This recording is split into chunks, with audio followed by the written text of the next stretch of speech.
absolutely. It's just and it's a dumb one. When you were saying that, does that, we want to have a balanced budget at the end of the year? Is that what our goal is? Our goal can be a balanced or an unbalanced budget. That's up to council's discretion. Okay, okay.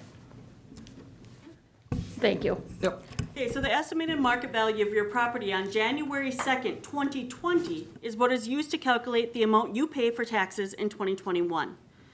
So that value is determined by looking at a sales ratio study from October 2018 through September 2019. It is this study that determines the value as of January 2nd, 2020. Last March, you received your value notices.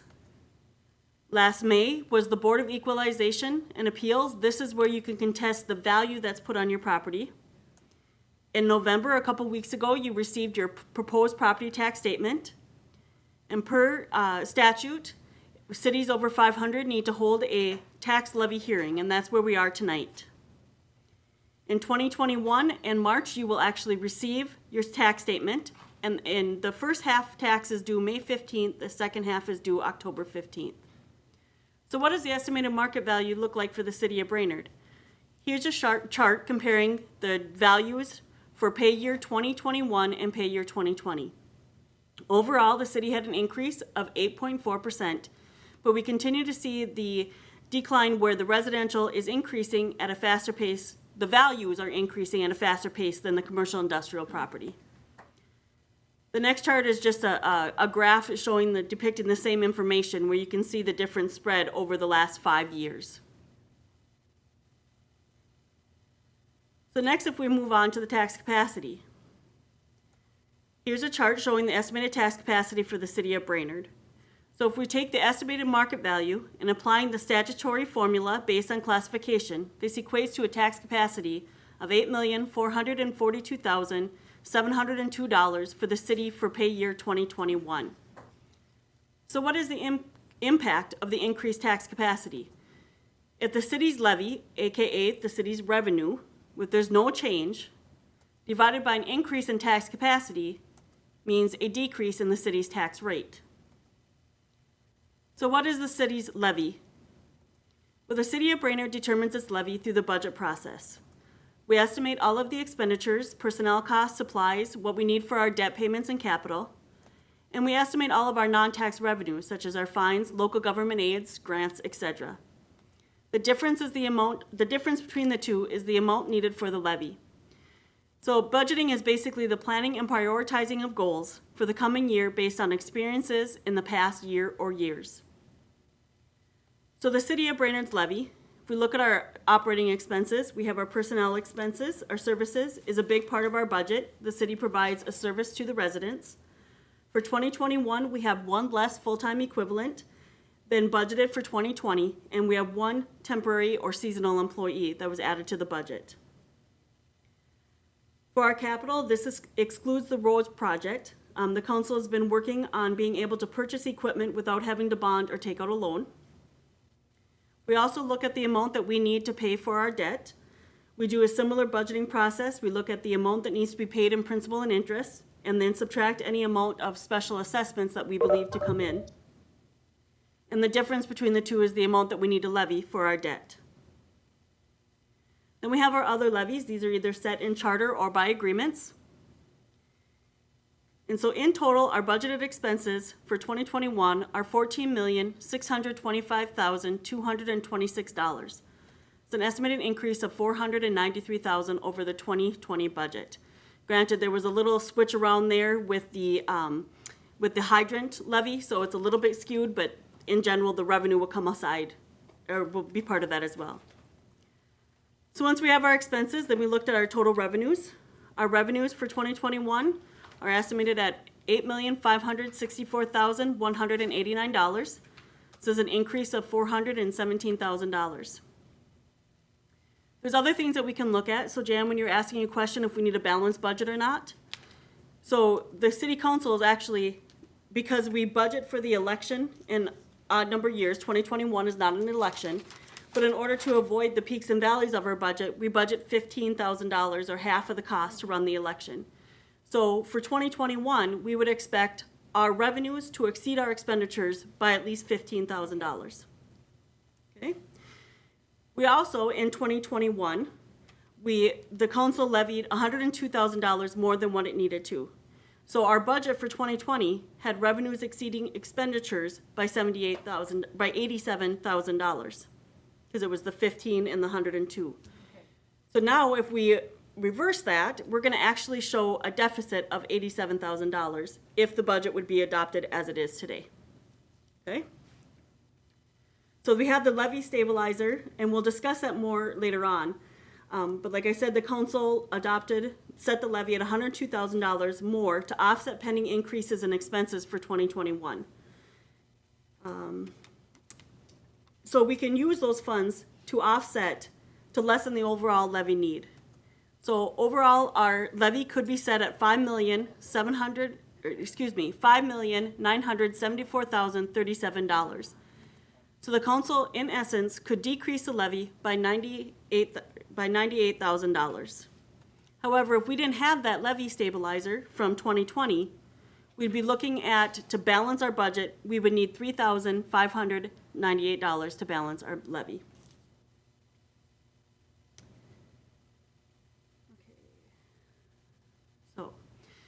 When the preliminary levy was adopted in September, it was set at $6,315,337. This was a 4% increase over the 2020 levy, or an additional $243,000 of new money. The preliminary levy was used to compute the proposed property tax statements that you just received. The recap just showed indicated that the council could reduce the levy by $98,000, or at a minimum raise the levy by $3,600 if not using the reserve fund balance from the 2020 levy. So you might be asking, why would the council want to set the final levy at 4%? Well, the council does not want to set the final levy at 4%. Staff was given direction to prepare tonight's hearing with the proposed final levy with a 1% increase. The reason we've been able to reduce it is that since September, the city received its actual health insurance renewal, which was a 3% decrease over the 2020 rates. When we adopted the budget in September, we actually were budgeting an increase in our rates. The council has also changed the structure of the health plans that were offered to staff, as well as hiring a broker on behalf of the city. The Parks Board has determined not to replace the park director at this time. This position is vacated by the retirement of Mr. Saylor. That's why we have one less full-time equivalent in the 2021 budget versus the 2020. And staff has reviewed other revenues and expenditures.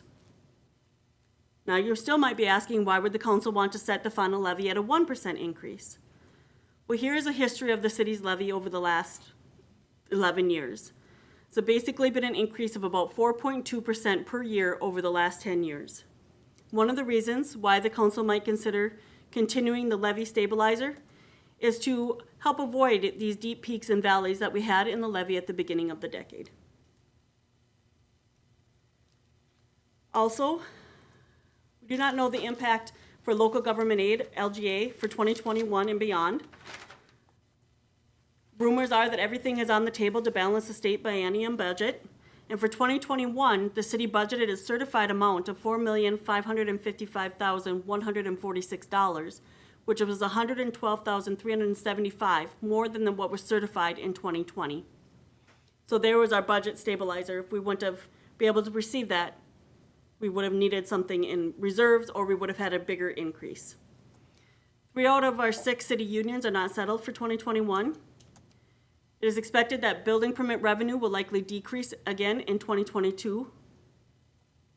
2022 will be the first year that most staff is eligible to move to the merit step, which will likely have an impact on the budgeted personnel services. And so with a 1% increase to the levy, the funds reserved to assist with the above items will go from $102,000 in 2020 to approximately $159,000, depending on how the council does adopt the final budget and levy. A city is required by statute to officially adopt a budget for its general fund. The city has historically adopted an official budget for other funds, such as the transit fund, the library building, which accounts for the maintenance of the library, the hydrant fund, permanent improvement, parking lot, and recycling funds. The following pie chart includes all of those funds that the city adopts a budget, but it does exclude the sanitary and storm sewer, which are enterprise funds. So 39.1% of the city's budgeted revenues come from the levy. 41.1% comes from intergovernmental, the biggest portion being local government aid, as well as the grants that we get to run the transit department.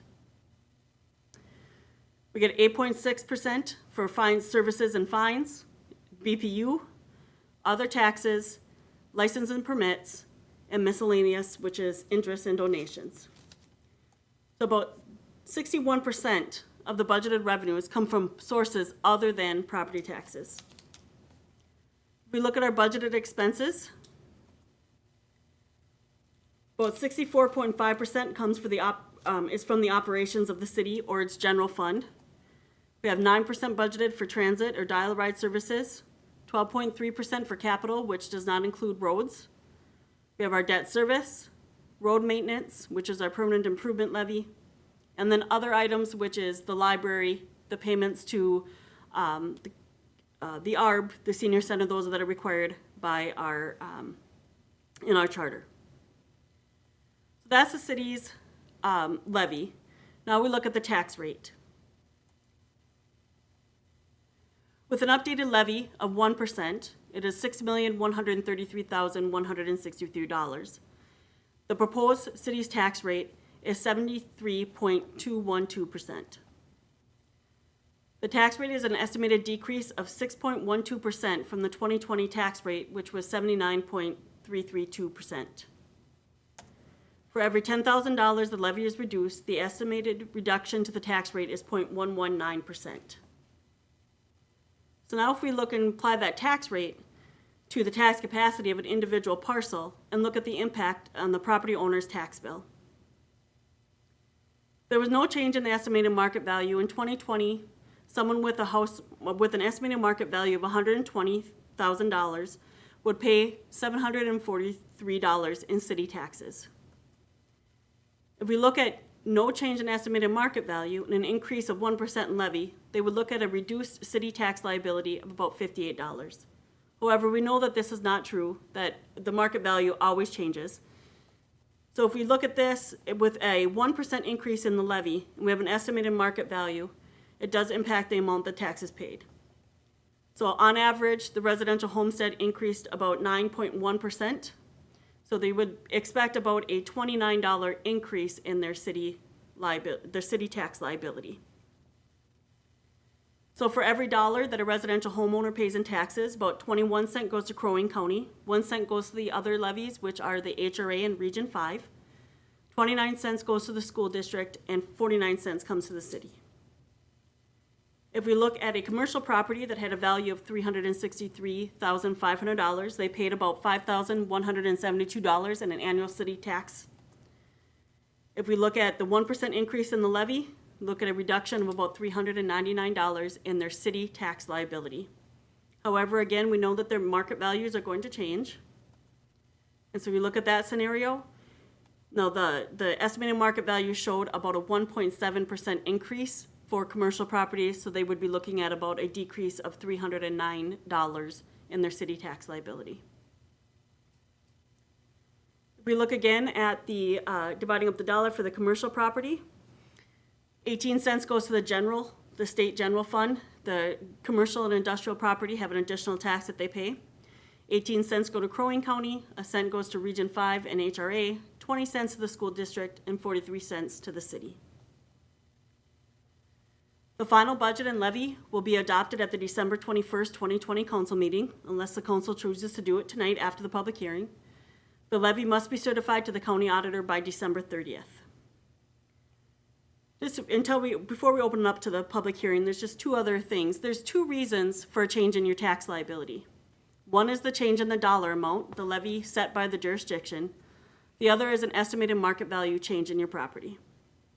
So if we look at a residential home property, if we look at somebody that had $121,100 estimated market value for 2020, their value went to $128,400, so an increase in value of about 6%.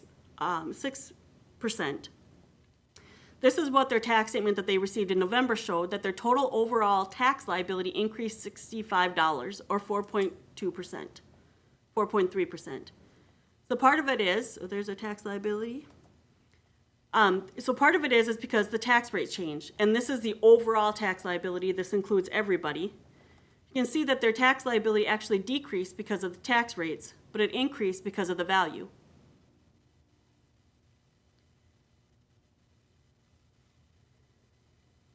So we can see that this is a city's tax bill. Again, the increase if it was a 4% increase in the liability. See, the decrease because of the tax rate, but there was an increase because of their value. Now, if we look at it with a 1% increase in the liability, they would have saw that their overall tax bill would have increased by $43. This is about a $23 difference in their total liability, and the city share as well. Same thing with the commercial. They would have saw a increase. This was actually a business that I just kind of randomly pulled, that they actually saw an increase in their total tax bill of almost 1.5% or $188. The biggest reason is because of the change in value, not necessarily a decrease because of the change in rates. Again, with the 4%, just pulling out the city. Then we have the commercial with the 1%. You can see that it went from $188 increase to $31 increase by the city lowering the levy from 4 to 1%. So now it is just ready for public comment unless there's any questions from the council members.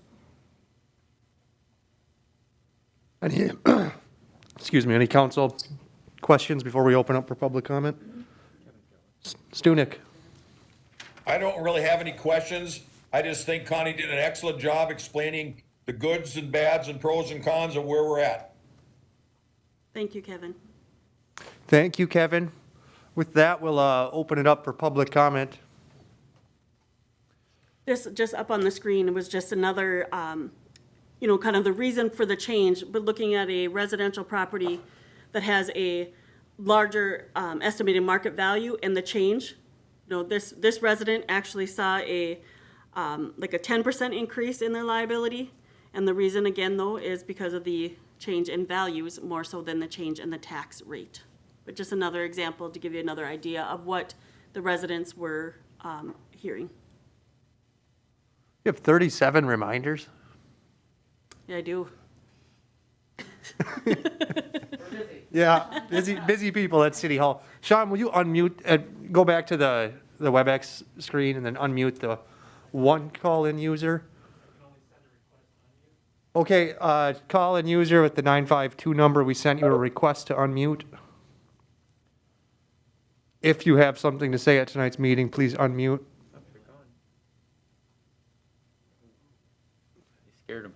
Scared him away. Is there anybody here for public comment? Anybody here for, I see Tad Erickson's here just to be here. Good to see you, Tad. Anybody here for public comment? Thank you. Seeing none, we'll close up. What? Just saying thank you. Sorry I was late. No, not a problem. Somebody else jumped on, Dave Bideau. Okay, we'll just close the public hearing there and see if there's any other discussion to take place tonight. We don't have an agenda, so I don't really have anything else. Kelly, you want to add anything to the agenda? No, thank you. Okay, let's all be prepared to pass a final budget and levy resolution at the December 21st meeting, and with no other business before us. Second. We have a motion and a second to adjourn. All will vote by roll call. Pritchett. Yes. Bevins. Yes. W. Erickson. T. Erickson. Yes. Lambert. Yes, Stunek. Yepper. And Johnson. Yes, that motion carries. We are adjourned. thank Have a good night, folks. Good night. Good to see you all. I think that was the shortest one.